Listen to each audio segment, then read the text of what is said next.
The first band of rain has just arrived.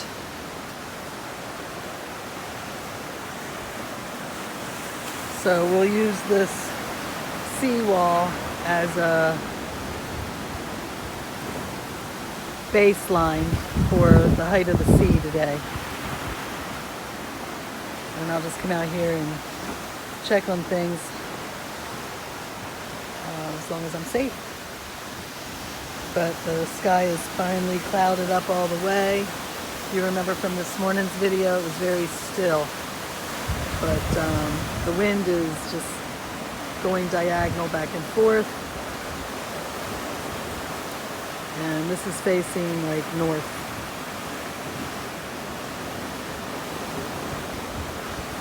So you can see the direction of the trees blowing down towards the water.